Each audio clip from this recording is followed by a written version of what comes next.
ಚಿತ್ರದುರ್ಗ ಜಿಲ್ಲೆಯ ಹಿರಿಯೂರು ನಗರದ ಮಧ್ಯಭಾಗದಲ್ಲಿ ಸಭೆ ಸಮಾರಂಭಗಳು, ನಾಟಕ, ಸಾಂಸ್ಕೃತಿಕ ಕಾರ್ಯಕ್ರಮಗಳನ್ನು ನಡೆಸುತ್ತಿದ್ದ ಪುರಭವನವನ್ನು ಕೆಡವಿ ಸುಮಾರು 5 ಕೋಟಿ ರೂಪಾಯಿಗಳ ವೆಚ್ಚದಲ್ಲಿ ನೂತನ ನಗರಸಭೆ ಕಟ್ಟಡ ನಿರ್ಮಿಸಲಾಗಿದ್ದು, ಈ ಕೆಲಸ ಪೂರ್ಣಗೊಂಡಿದ್ದರೂ ಈ ಕಟ್ಟಡ ಉದ್ಘಾಟನಾ ಭಾಗ್ಯ ಕಂಡಿರುವುದಿಲ್ಲ. ಆದಷ್ಟು ಬೇಗ ಉದ್ಘಾಟಿಸಬೇಕು ಎಂಬುದಾಗಿ ರೈತ ಸಂಘದ ಜಿಲ್ಲಾ ಕಾರ್ಯಾಧ್ಯಕ್ಷರಾದ ಕೆಸಿ ಹೊರಕೇರಪ್ಪ ಮನವಿ ಮಾಡಿದರು. ಹಿರಿಯೂರು ನಗರದ ನಗರಸಭೆ ಆವರಣದಲ್ಲಿ ರಾಜ್ಯ ರೈತ ಸಂಘದ ನೇತೃತ್ವದಲ್ಲಿ ನೂತನ ನಗರಸಭಾ ಕಾರ್ಯಾಲಯವನ್ನು ಉದ್ಘಾಟನೆ ಮಾಡುವಂತೆ ಒತ್ತಾಯಿಸಿದರು. ನಗರಸಭೆ ಅಧ್ಯಕ್ಷರು ಹಾಗೂ ಪೌರಾಯುಕ್ತರ ಮೂಲಕ ಪೌರಾಡಳಿತದ ಸಚಿವರಾದ ಎಂಟಿಬಿ ನಾಗರಾಜ್ ರವರಿಗೆ ಮನವಿ ಸಲ್ಲಿಸಿ ಅವರು ಮಾತನಾಡಿದರು.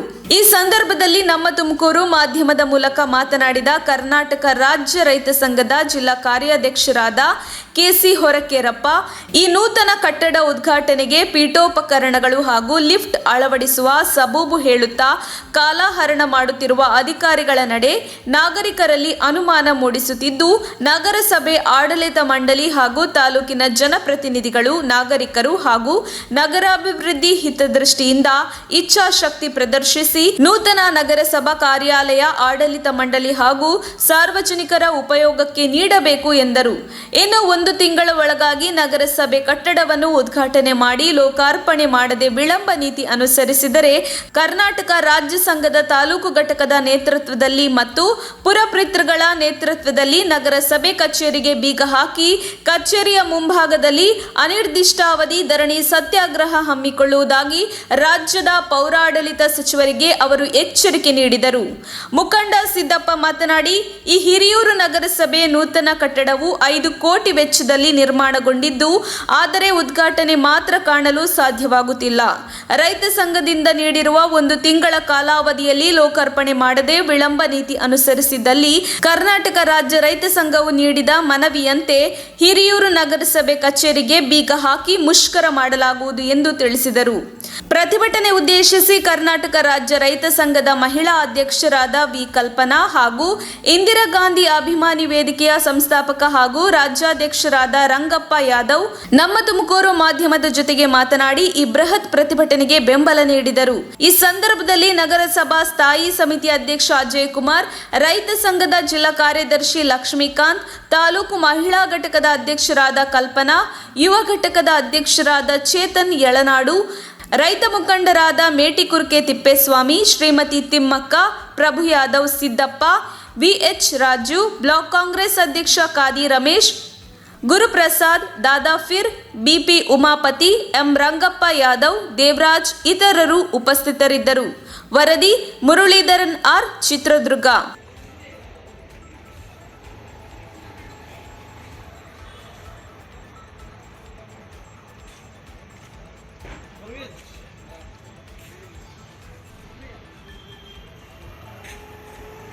ಕಲ್ಪನಾವಿ, ಉಂಗಲ್ಕುಂಟೆ, ಟ್ಯಾಂಕ್ ರೋಡಲ್ಲಿ 23ನೇ ವಾರ್ಡಲ್ಲಿ ಕಂದಾಯ ಅದೆಲ್ಲ ಕಟ್ಟಿಸ್ಕೊಳ್ತಾ ಇದ್ದಾರೆ. ಖಾತೆ ಕೊಡ್ತಿಲ್ಲ, ಈ ಸೊತ್ತು ಕೊಡ್ತಿಲ್ಲ, ಅದನ್ನು ಕೋರ್ಟಿಗೆ ಹಾಕಿದ್ವಿ. ಆಮೇಲೆ ಅದರಿಂದ ನಾವು ಬಂದಾಗ ಮಾಡಿಕೊಡ್ತೀವಿ ಅಂತೇಳಿ ಕಂದಾಯ ಮಾತ್ರ ಕಟ್ಟಿಸ್ಕೊಳ್ತಲೇ ಇದ್ದಾರೆ. 25 ವರ್ಷದಿಂದನೂ ಕಂದಾಯ ಕಟ್ಟಿಸ್ಕೊತಾ ಇದ್ದಾರೆ. ಈ ಸತ್ತು ಕೇಳಿದರೆ ಈ ಸತ್ತು ಕೊಡ್ತಾ ಇಲ್ಲ. 23ನೇ ವಾರ್ಡ್ ನಿಂಗಣ್ಣ ಕ್ವಾರ್ಟರ್ಸ್, ನಿಂಗಗಳು ಹಂಚಿನ ಮನೆಗಳು ಎಲ್ಲ ಇದ್ದಾವೆ. ಕಂದಾಯ ಮಾತ್ರ ಬಿಡ್ದ ಕಟ್ಟಿಸ್ಕೊಳ್ತಾರೆ. ನೆಲ್ಲಿ ಕಂದಾಯನೂ ಕಟ್ಟಿಸ್ಕೊಳ್ತಾರೆ. ಆಮೇಲೆ ಈ ಸತ್ತು ಕೊಡ್ರಿ ಅಂತಂದರೆ ಈ ಸತ್ತು ಇನ್ನೂ ಬಂದಿಲ್ಲ, ಏನಿಲ್ಲ, ಕೋರ್ಟ್ಗೆ ಹಾಕಿದ್ವಿ. ಕೋರ್ಟಿಂದ ಏನು ತೀರ್ಮಾನ ಬರುತ್ತೋ ಅವಾಗ ನಾವು ಮಾಡಿಕೊಡ್ತೀವಿ ಅಂತ ಹೇಳ್ತಾ ಇದ್ದೀವಿ. RCC ಮನೆಗಳು, ಹಂಚಿನ ಮನೆಗಳಿಗೂ ಯಾವುದಕ್ಕೂ ಕೊಟ್ಟಿಲ್ಲ ಈ ಸತ್ತು. ಇದೀವಿ ದಾಖಲೆ ಪತ್ರ, ಮನೆ ಪತ್ರ, ಈ ಸತ್ತು ಮೂಲ ಎಲ್ಲ ಕೊಟ್ಟಿದ್ದೀವಿ. ಇಲ್ಲ ಅದ್ರದ್ದು ಇನ್ನೂ ಇದು ಬಂದಿಲ್ಲ ನಮಗೆ ಕೊಡೋಕ್ಕೆ ಅಂತ ಇದೇ ಹೇಳ್ತಾ ಇದ್ದಾರೆ. ಆದರೆ ಕೆಲವು ಅದ್ರಾಗೆ 5-6 ಮನೆಗಳು ಕೊಟ್ಟಿದ್ದಾರೆ. ಆವಾಗ ಆದಾಗ MLA ಆಗಿದ್ರಲ್ಲಪ್ಪ ಓದಿಸಿ ಸುಧಾಕರ್ ಫೀಲ್ಡ್ನಾಗೆ ಕೊಟ್ಟಿದ್ದಾರೆ. ಈ ಫೀಲ್ಡ್ನಾಗೆ ಇನ್ನು ಕೋರ್ಟ್ಗೆ ಹಾಕಿದ್ದೀವಿ, ಇನ್ನೂ ಬಂದಿಲ್ಲ ಈ ಸತ್ತು. ಅದು ತೀರ್ಮಾನ ಏನು ಬರುತ್ತೋ ಅದು ನೋಡಿ ಕೊಡ್ತೀವಿ ಅಂತ ಹೇಳ್ತಾ ಇದ್ದಾರೆ. ನಾವು ಓದೋದು ಸ್ಪಂದಿಸಿ ಕೆಲಸ ಏನೋ ಮಾಡಿಕೊಡ್ತಾರೆ, ಅದನ್ನು ಕೇಳ್ತಾ ಇದ್ದೀವಲ್ಲ. ಮನೆ ಪತ್ರ, ಮೂಲ, ನೆಲ್ಲಿ ಕಂದಾಯ, ಕರೆಂಟ್ ಬಿಲ್ ಎಲ್ಲ ಇಸ್ಕೊಂಡಿದ್ದಾರೆ. ಈ ಸತ್ತು ಕೊಡ್ರಿ ಅಂದರೆ ಇನ್ನು ಈ ಸತ್ತು ಅದ್ರದ್ದು ಮೂಲನೇ ಇಲ್ಲ. ನಾವು ಕೋರ್ಟಿಗೆ ಹಾಕಿದ್ದೀವಿ. ಆಮೇಲೆ ಬಂದ ನಂತರ ನಾವು ಹೇಳಿ ಅದೇನು ತೀರ್ಮಾನ ಕೊಡ್ತಾ ಅವಾಗ ಈ ಸತ್ತು ಕೊಡ್ತೀವಿ. ಕಂದಾಯ, ನೆಲ್ಲಿದು ಎಲ್ಲ ಕಟ್ಟಿಸ್ಕೊಳ್ತಾರೆ. 1 ವರ್ಷಗಳ ಕಾಲ ಆಯಿತು ಈ ನೂತನ ನಗರಸಭೆಯ ಕಟ್ಟಡವನ್ನು ನಿರ್ಮಿಸಿ 1 ವರ್ಷಗಳ ಕಾಲ ಕಳೆದರೂ ಕೂಡ ಇಲ್ಲಿರ್ತಕ್ಕಂಥ ಜನಪ್ರತಿನಿಧಿಗಳು, ಶಾಸಕರು, ಸಂಬಂಧಪಟ್ಟಂಥ ಸಚಿವರು ಈ ಕಟ್ಟಡವನ್ನು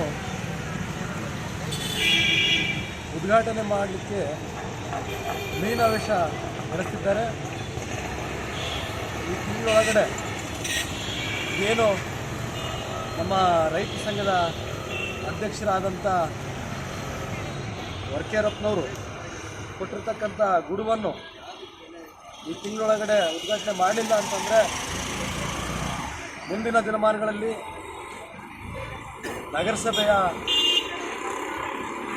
ನಗರಸಭೆಗೆ ಬೀಗ ಹಾಕಿ ಹೋರಾಟ ಮಾಡುವುದರ ಮುಖಾಂತರ ಎಚ್ಚರಿಕೆಯನ್ನು ನೀಡಿದರೆ ಈ ಒಂದು ಹೋರಾಟಕ್ಕೆ ನಾವೆಲ್ಲ ಸಾರ್ವಜನಿಕರು, ಎಲ್ಲ ಸಂಘ ಸಂಸ್ಥೆಯ ಮುಖಂಡರುಗಳು, ಪದಾಧಿಕಾರಿಗಳು ಬೆಂಬಲ ಸೂಚಿಸುವಂಥ ಈ ಸಂದರ್ಭದಲ್ಲಿ ತಿಳಿಸ್ತಿದ್ದೀನಿ. ಜೊತೆಗೆ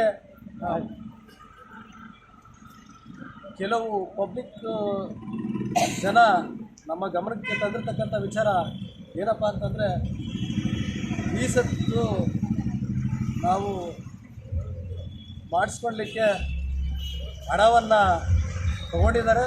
ಜೊತೆಗೆ ಈ ಸೊತ್ತು ಮಾಡಿಕೊಡ್ಲಿಕ್ಕೆ ಅಧಿಕಾರಿಗಳು ಕೂಡ ಮೀನಾವೇಶ ಏಳಿಸ್ತಿದ್ದಾರೆ ಅಂತ ಹೇಳಿ ನಮ್ಮ ಗಮನಕ್ಕೆ ಕೂಡ ಬಂದಿದೆ. ಹಾಗಾಗಿ ಸಂಬಂಧಪಟ್ಟಂಥ ಅಧಿಕಾರಿಗಳು ಸಾರ್ವಜನಿಕರಿಗೆ ಸಮಯ ಕಾಲಾವಕಾಶ ತಗೊಳ್ಳದೆ ಕೂಡಲೇ ಈ ಸತ್ತುಗಳನ್ನ ಮಾಡಿಕೊಡ್ಬೇಕಂತ ಹೇಳಿ ತಮ್ಮಲ್ಲಿ ಮನವಿ ಮಾಡ್ಕೊಳ್ತಿದೆ. ಇವತ್ತು ನಾವೇನಾದ್ರೂ ಮನೆಗಳು ಕಟ್ಟಿಸಿದ್ರೆ ನಾವು ಯಾವತ್ತೂ 1 ವರ್ಷಗಟ್ಟಲೆ ಉದ್ಘಾಟನೆ ಮಾಡ್ದಂಗೆ ಬಿಡೋದಿಲ್ಲ, ಗೃಹ ಪ್ರವೇಶ ಮಾಡ್ದಂಗೆ ಏನು ಬಿಡೋದಿಲ್ಲ. ಇವತ್ತು ಸಾರ್ವಜನಿಕರ ದುಡ್ಡು, ನಮ್ಮ ತೆರಿಗೆ ದುಡ್ಡಿನಾಗ ಇವತ್ತು ಸುಮಾರು 5 ಕೋಟಿ ರೂಪಾಯಿ ವೆಚ್ಚದಾಗೆ ಹಿರಿಯೂರ ನಗರಸಭೆ ನೂತನ ಕಾರ್ಯಾಲಯ ನಿರ್ಮಾಣ ಮಾಡಿ 1 ವರ್ಷ ಕಳೀತಾ ಬರ್ತಿದ್ರು ಇದುವರೆಗೂ ಅದಕ್ಕೆ ಪೀಠೋಪಕರಣ ಇಲ್ಲ, ಲಿಫ್ಟ್ ಇಲ್ಲ ಅಂತೇಳಿ ಸಬು ಬೆಳ್ಕೊಂತಾನೆ ಅದು ಮುಂದೂಡ್ಕೊಂತಾನೆ ಬರ್ತಿದ್ರು. ಇವತ್ತು ಸಾರ್ವಜನಿಕರ ದುಡ್ಡು ಸಾರ್ವಜನಿಕರಿಗೆ ನಗರಸಭೆ ಅಧಿಕಾರಿ ಮತ್ತು ಸಿಬ್ಬಂದಿಗಳಿಗೆ ಅನುಕೂಲ ಆಗಬೇಕಾಯಿತು. ಆ ಕಟ್ಟಡ ಅದು ಬೃಹತ್ತಾದ ಕಟ್ಟಡ ಇವತ್ತು 1 ವರ್ಷ ಆದ್ರೂ ಇದರ ಉದ್ಘಾಟನಾ ಭಾಗ ಕಾಣಲಿಲ್ಲ ಅಂದರೆ ಅದು ನಮ್ಮ ಹಿರಿಯೂರು ನಗರ ಪ್ರದೇಶದ ಎಲ್ಲ ಸಾರ್ವಜನಿಕರು ಇದು ಒಂದು ದುರ್ದೈವ, ಇದು ದುರದೃಷ್ಟಕರ. ಇದು ರಾಜ್ಯ ರೈತ ಸಂಘ ಹಾಗೂ ದಲಿತ ಸಂಘರ್ಷ ಸಮಿತಿ, ಕನ್ನಡ ಪರ ಸಂಘಟನೆಗಳು, ಸಾಹಿತ್ಯ ಪರಿಷತ್ತು ನಮಗೆಲ್ಲ ಕೈ ಜೋಡಿಸಿ ಇದಕ್ಕೆ ಬೆಂಬಲ ಕೊಟ್ಟಿದ್ದೀವಿ. ಇವತ್ತು ಏನು ಪುರಭವನ ಇತ್ತು, ಸಾರ್ವಜನಿಕರಿಗೆ ಸಭೆ ಸಮಾರಂಭ, ಮನೋರಂಜನೆ ಕಾರ್ಯಕ್ರಮ, ನಾಟಕ ಇತ್ಯಾದಿ ಎಲ್ಲ ಪುರಭವನದಾಗೆ ನಡೀತಿದ್ವು. ಇವತ್ತು ನಾವೇನಾರ ಸಭೆ ಸಮಾರಂಭ ಮಾಡ್ಬೇಕಂದ್ರೆ ನಮಗೆ ಹಿರಿಯೂರು ನಗರದಾಗೆ ಜಾಗ ಇಲ್ದಂಗೆ ಆಗೈತೆ. ಅದೆಲ್ಲ ಡೆಮಾಲಿಷ್ ಮಾಡಿ ಇವತ್ತು ನಗರಸಭೆ ನೂತನ ಕಟ್ಟಡ ಕಟ್ಟಿದ್ದಾರೆ. ಅದನ್ನು ಇಷ್ಟೊತ್ತಿಗೆ ಸಾರ್ವಜನಿಕರಿಗೆ ಸಮರ್ಪಣೆ ಆಗಬೇಕಾಯಿತು, ಇದುವರೆಗೂ ಆಗಿಲ್ಲ. ಅದು ಈ ಹಿರಿಯೂರಿನ ಜನಪ್ರತಿನಿಧಿಗಳ ಇಚ್ಛಾಶಕ್ತಿ ಕೊರತೆನೇ ಇದಕ್ಕೆಲ್ಲ ಕಾರಣ. ಇದೆ ಆದಷ್ಟು ಶೀಘ್ರವಾಗಿ ಹಿರಿಯೂರು ನಗರಸಭೆ ಆಡಳಿತ ಮಂಡಳಿ ಮತ್ತು ತಾಲೂಕಿನ ಜನಪ್ರತಿನಿಧಿಗಳು ಇಚ್ಛಾಶಕ್ತಿ ಪ್ರದರ್ಶನ ಮಾಡಿ ಇವತ್ತು ಈ ನಗರಸಭಾ ನೂತನ ಕಟ್ಟಡವನ್ನು 1 ತಿಂಗಳೊಳಗೆ ಏನಾದರೂ ಅವ್ರೇನಾರ ಪ್ರಾರಂಭ ಮಾಡಲೇ ಉದ್ಘಾಟನೆ ಮಾಡ್ದಂಗಿದ್ರೆ ಇನ್ನು 1 ತಿಂಗಳೊಳಗೆ ಹಿರಿಯೂರು ನಗರಸಭೆ ಕಚೇರಿಯನ್ನು ಬೀಗ ಹಾಕಿಸಿ ನಗರಸಭೆ ಮುಂಭಾಗದ ಎಲ್ಲ ಸಂಘಟನೆಗಳ ಮುಖಾಂತರ ರೈತ ಸಂಘದ ನೇತೃತ್ವದಲ್ಲಿ ಇವತ್ತು ಬೃಹತ್ ಧರಣಿ ಸತ್ಯಾಗ್ರಹ ನಿರಂತರವಾಗಿ ಮಾಡ್ತೀವಿ ಅಂತೇಳಿ ನಾವು ಸರ್ಕಾರಕ್ಕೆ ಮತ್ತು ನಗರಸಭೆಗೆ ಸಂಬಂಧಪಟ್ಟಂಥ ಎಲ್ಲ ಜನಪ್ರತಿನಿಧಿಗಳು ಎಚ್ಚರಿಕೆ ಕೊಡೋದ್ರ ಮುಖಾಂತರ ಇವತ್ತು ನಾವು ಏನು ಹಿರಿಯೂರು ನಗರಸಭೆಯ ಪೌರಾಯುಕ್ತರು ಮತ್ತು ಅಧ್ಯಕ್ಷರಿಗೆ ಇವತ್ತು ನಾವು ಮನವಿ ಕೊಡ್ತಿದ್ದೀವಿ. ಕಾರ್ಯಾಧ್ಯಕ್ಷರಾದ ವರ್ಕೇರಪ್ಪನವರೇ ಮತ್ತು ಇನ್ನಿತರೆ ಸಂಘ ಸಂಸ್ಥೆಯ ಪದಾಧಿಕಾರಿಗಳೇ, ಇಂದಿನ ಕಾರ್ಯಕ್ರಮದಲ್ಲಿ ವರ್ಕೇರಪ್ಪನವರು ಪುರಸಭೆ ಹೊಸ ಬಿಲ್ಡಿಂಗ್ ಆಗಿ 1 ವರ್ಷ ಆಗಿದೆ, ಇದುವರೆಗೂ ಉದ್ಘಾಟನೆ ಆಗಿಲ್ಲ, ಅದನ್ನು ಓಪನ್ ಮಾಡಿಕೊಡ್ಬೇಕು, ಅದಕ್ಕಾಗಿ ನಾವು ಪ್ರತಿಭಟನೆಯನ್ನು ಮಾಡಬೇಕಾಗುತ್ತೆ ಅಂತ ಹೇಳಿದೆ. ಆ ಪ್ರಯುಕ್ತ ನಾನು ಸಿದ್ದಪ್ಪ ಬಹುಜನ ಸಮಾಜ ಪರಿವರ್ತನಾ ವೇದಿಕೆ ಅಧ್ಯಕ್ಷರಾಗಿದ್ದೀನಿ. ನಾನು ಈ ಕಾರ್ಯಕ್ರಮದಲ್ಲಿ ಇವತ್ತು ಭಾಗವಹಿಸ್ತಿದ್ದೀನಿ. ಒಂದು ವೇಳೆ ನಮ್ಮ ಜನಪ್ರತಿನಿಧಿಗಳು ಆಡಳಿತ ಮಾಡ್ತಕ್ಕಂಥ ವಿಧಾನ ಎಲ್ಲಷ್ಟೂ ಸರಿ ಇಲ್ಲ. ಬರೀ ಸುಳ್ಳು, ಬೊಗಳೆ, ಮತ್ತು ಜನಗಳನ್ನು ತೋರಿಸ್ತಾ ಇದ್ದಾರೆ. ಇದು ನಮ್ಮ ಜನಗಳು ಕಂದಾಯ ಉಪಕರಣಗಳಿಂದ ಆಗ್ತಕ್ಕಂಥ ಬಿಲ್ಡಿಂಗು. ನಾವು ಉದ್ಘಾಟನೆನ ನಾವೇ ಮಾಡ್ಕೋಬೇಕು. ಇವನ್ನ ಅವ್ರನ್ನ ಕಾಯ್ಬೇಕಂತೇನು ಇಲ್ಲ, ನಾವೇ ಮಾಡ್ಕೋಬೇಕು. ಬಟ್ ಅವರು ನಮ್ಮ ತಾಳ್ಮೆಯನ್ನು ಪರೀಕ್ಷೆ ಮಾಡಬಾರ್ದು. ಮಂತ್ರಿಗಳು, MLAಗಳು, ಜನಪ್ರತಿನಿಧಿಗಳು ಜನಗಳ ತಾಳ್ಮೆಯನ್ನು ಪರೀಕ್ಷೆ ಮಾಡದೆ ಇಲ್ಲಿ ಸಂಬಂಧಪಟ್ಟಂತ ಪುರಸಭಾ ಕೌನ್ಸಿಲರ್ಗಳು, ಕಮಿಷನರ್ಗಳು ಒಂದು ಸಾರ್ವಜನಿಕವಾಗಿ ಒಂದು ಮೀಟಿಂಗ್ ಕರೆದು ಎಂಥ ದಿನ ಫಿಕ್ಸ್ ಮಾಡಬೇಕು ಏನು ಅನ್ನೋದು ಗೊತ್ತು ಮಾಡಿ ಆದಷ್ಟು ಶೀಘ್ರವಾಗಿ ಇದನ್ನ ಓಪನ್ ಮಾಡ್ಕೋಬೇಕು. ನಾವು ಎಲ್ಲಿವರೆಗೂ ಜನಗಳು ಸರ್ಕಾರವನ್ನು ಪ್ರಶ್ನೆ ಮಾಡಲ್ವೋ ಅಲ್ಲಿವರೆಗೂ ಸರ್ಕಾರ ನಮ್ಮನ್ನ ಗುಲಾಮ್ ತಂದಲ್ಲಿ ಇಟ್ಕೊಳ್ಳುತ್ತೆ. ಅಮೆರಿಕದ ಅಧ್ಯಕ್ಷ ಅಬ್ರಾಹಿಂ ಲಿಂಕನ್ ಹೇಳಿದ್ದಾರೆ, ಜನರಿಗಾಗಿ, ಜನರಿಂದ, ಜನರಿಗೋಸ್ಕರ ಅಂತ. ನಮಗಾಗಿ ಆಗಿರ್ತಕ್ಕಂಥ ಬಿಲ್ಡಿಂಗ್ಗಳು, ನಮ್ಮ ದುಡ್ಡಿನಲ್ಲಿ ಆಗಿರ್ತಕ್ಕಂಥ ಬಿಲ್ಡಿಂಗ್ಗಳು. ಒಂದು ವೇಳೆ ನಾವು ಪುರಸಭೆಗೆ ಬಿಲ್ಡಿಂಗ್ ಕಂದಾಯ ಕಟ್ಟಿದ್ವಿ, ಆ ಕಂದಾಯ ಸೆಕ್ಸ್ ಉಪಕರಣ ಅಂತಂದು ವಿದ್ಯಾಲಯಕ್ಕೆ ಹೋಗುತ್ತೆ. ನಮ್ಮ ಮಕ್ಕಳಿಗೆ ಸರ್ಕಾರದಲ್ಲಿ ಪುಕ್ಸಟ್ಟೆ ಎಜುಕೇಶನ್ ಕೊಡೋದಿಲ್ಲ.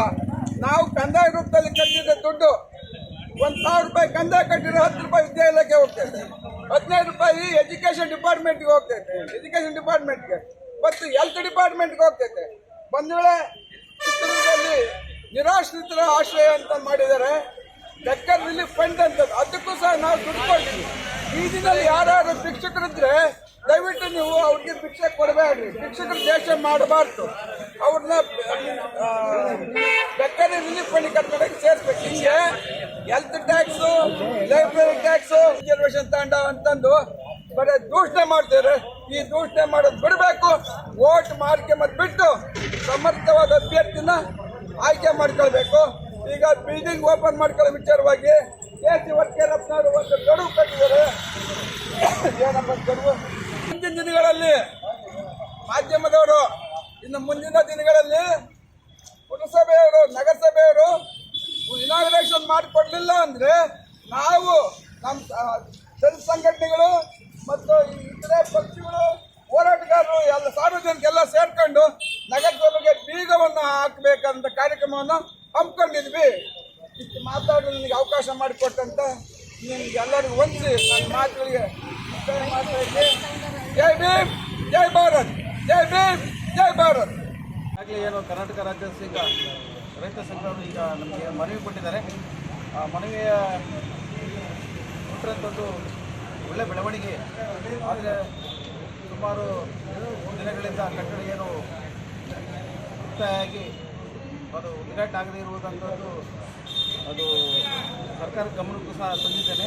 ಈಗ ಆಲ್ರೆಡಿ ಈಗ ಮನೆ ಜಿಲ್ಲಾಧಿಕಾರಿಗಳ ಗಮನ, ತಾವೇನು ಕೊಟ್ಟಿರುವಂಥ ಮನವಿಯನ್ನು ಮನೆ ಜಿಲ್ಲಾಧಿಕಾರಿಗಳ ಗಮನಕ್ಕೆ ತಂದು, ಜೊತೆಯಲ್ಲಿ ಕ್ಷೇತ್ರದ ಮಾನ್ಯ ಶಾಸಕರಾದಂಥ ಪೂರ್ಣಿಮಾ ಶ್ರೀನಿವಾಸ್ ಮೇಡಮ್ ಅವರ ಗಮನಕ್ಕೂ ಸಹ ತಂದು ಅತಿ ಶೀಘ್ರದಲ್ಲೇ ಕಟ್ಟಡ ಉದ್ಘಾಟನೆಗೆ ಸಾರ್ವಜನಿಕರ ಬಳಕೆಗೆ ಸಮರ್ಪಣೆ ಮಾಡಿಸ್ತಾನೆ ಅಂತ ಈ ಸಂದರ್ಭದಲ್ಲಿ ಹೇಳೋಕ್ಕೆ ನಾನು ಇಷ್ಟಪಡ್ತೇನೆ. ಇವತ್ತೇನು ಹಿರಿಯೂರು ನಗರಸಭೆ ಆವರಣದಲ್ಲಿ ನಾವೆಲ್ಲ ಚಿಕ್ಕ ಹುಡುಗರು ನೋಡಬೇಕಾದ್ರೆ ಇಲ್ಲಿ ಒಂದು ಪುರಭವನ ಇತ್ತು. ಆ ಪುರಭವನದಲ್ಲಿ ಸಭೆ ಸಮಾರಂಭಗಳು, ಮನರಂಜನೆ ಕಾರ್ಯಕ್ರಮಗಳು, ನಾಟಕಗಳು ಇತ್ಯಾದಿ ಎಲ್ಲ ಹಿರಿಯೂರು ಪಟ್ಟಣದ ನಾಗರಿಕರಿಗೆ ಅನುಕೂಲ ಆಗೋಂಥ ಪರಿಸ್ಥಿತಿ ಇತ್ತು ಇವತ್ತು. ಇದನ್ನು ಹಿರಿಯೂರು ಪುರಭವನನ ಕೆಡವಿ ಇವತ್ತು ನಗರಸಭೆ ನೂತನವಾದಂಥ ಕಟ್ಟಡ ನಿರ್ಮಾಣ ಮಾಡಿದ್ದಾರೆ. ಸುಮಾರು 5 ಕೋಟಿ ರೂಪಾಯಿ ವೆಚ್ಚದಲ್ಲಿ ಇದು ನಿರ್ಮಾಣ ಮಾಡಿ 1 ವರ್ಷ ಆಗ್ತಾ ಬರ್ತೈತೆ. ಇದುವರೆಗೂ ಅದು ಉದ್ಘಾಟನೆ ಭಾಗ್ಯ ಕಂಡಿಲ್ಲ. ಇದು ಈಗಾಗಲೇ ಅಂಡರ್ಗ್ರೌಂಡ್ನಾಗೆ ಪೂರ್ತಿ ನೀರು ನಿಂತ್ಕೊಂಡ್ಬಿಟ್ಟದೆ. ಇವತ್ತು ಈ ಕಟ್ಟಡ ಮುಂದೆ ಬೀಳುವಂಥ ಪರಿಸ್ಥಿತಿ ನಿರ್ಮಾಣ ಆಗುತ್ತೆ.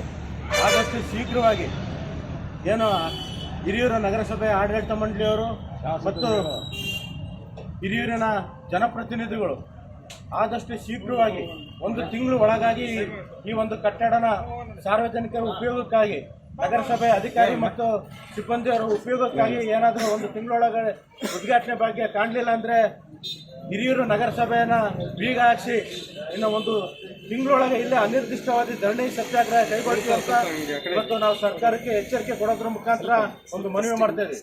ಯಾಕಂದ್ರೆ ಈ ನಗರಸಭೆ ಕಟ್ಟಡ ಆದರೆ ಎಲ್ಲ ಸಾರ್ವಜನಿಕರಿಗೆ ತುಂಬ ಅನುಕೂಲ ಆಗುತ್ತೆ. ಇವತ್ತು ಒಂದೊಂದು ರೂಮ್ನಾಗೆ 10 ಜನ 15 ಜನ ಅಧಿಕಾರಿ ಸಿಬ್ಬಂದಿಯವರು ಇವತ್ತು ಕೆಲಸ ಮಾಡ್ತಾ ಇದ್ರೆ ಅಲ್ಲಿ ಖಾಲಿ ಇಡಕ್ಕೆ ಸಮೇತನು ಇವತ್ತು ಜಾಗ ಆಗ್ತಿಲ್ಲ. ಇದು ಸುಸಜ್ಜಿತವಾದಂಥ ಕಟ್ಟಡ ನಿರ್ಮಾಣ ಮಾಡಿದ್ರೆ ಇವತ್ತು ಏನು ಇವರು ಸಬು ಬೀಳ್ತಾ ಇದಾರೆ ಅಂದ್ರೆ ಇದಕ್ಕೆ ಪೀಠೋಪಕರಣಗಳು ಇನ್ನೂ ಬಂದಿಲ್ಲ, ಲಿಫ್ಟ್ ಆಗಿಲ್ಲ ಅಂತೇಳಿ ಇದೇ ಸಬು ಬೆಳ್ಕೊಂಡೇ ವರ್ಷಾನುಗಟ್ಟಲೆ ಕಾಲ ಕಳೀತಾ ಬಂದಿದ್ದಾರೆ. ಆದಷ್ಟು ಸರ್ಕಾರಕ್ಕೆ ನಾವು ಎಚ್ಚರಿಕೆ ಕೊಡ್ತೇವೆ, ಶೀಘ್ರವಾಗಿ ಒಂದು ಕಾರ್ಯನ ನಿರ್ವಹಿಸಬೇಕು ಅಂತೇಳಿ ನಾವು ನಗರಸಭೆ ಆಯುಕ್ತರ ಮುಖಾಂತರ ನಾವು ಸರ್ಕಾರಕ್ಕೆ ಮತ್ತು ಸಂಬಂಧಪಟ್ಟಂಥ ಮಂತ್ರಿಗಳಿಗೆ MTB ನಾಗರಾಜು ಪೌರಾಯುಕ್ತ ಸಚಿವರಿಗೆ ನಾವು ಹಿರಿಯೂರು ತಾಲೂಕು ರೈತ ಸಂಘ ಹಾಗೂ ಜನಪರ ಸಂಘಟನೆಗಳು, ದಲಿತ ಪರ ಸಂಘಟನೆಗಳು, ಕನ್ನಡ ಪರ ಸಂಘಟನೆಗಳು ಅನೇಕ ಹೋರಾಟಗಾರರ ಮುಖಾಂತರ ಇವತ್ತು ನಾವು ಮನವಿ ಕೊಡ್ತಾ ಇದ್ರು. ಆದಷ್ಟು ಶೀಘ್ರವಾಗಿ ಅದು ಉದ್ಘಾಟನೆ ಮಾಡಬೇಕು ಅಂತೇಳಿ ನಾವು ತಮ್ಮೆಲ್ಲರ ಪರವಾಗಿ ನಾವು ಕೇಳ್ಕೊಂತಿದ್ವಿ. ತಕ್ಷಣ ಬೇಕಾಗಿದ್ದಾರೆ. ತುಮಕೂರಿನ ಹೆಸರಾಂತ ಕಂಪನಿಯಲ್ಲಿ ಗುತ್ತಿಗೆ ಕಾರ್ಮಿಕರಾಗಿ ಕೆಲಸ ಮಾಡಲು ಯುವಕರು ಮತ್ತು ಯುವತಿಯರು ಬೇಕಾಗಿದ್ದಾರೆ. ಲೋಡಿಂಗ್ ಮತ್ತು ಅನ್ಲೋಡಿಂಗ್ ಕೆಲಸ ಮಾಡುವವರು ಬೇಕಾಗಿದ್ದಾರೆ. ವಿದ್ಯಾರ್ಥಿ SSLC, PUC, BSc pass file. ನೇರ ಸಂದರ್ಶನ ಇರುತ್ತದೆ. ESI ಮತ್ತು PF ಸೌಲಭ್ಯ ಇರುತ್ತದೆ. ಆಸಕ್ತರು ಕೂಡಲೇ ಸಂಪರ್ಕಿಸಿ. Naveen GL, phone number 9743103968.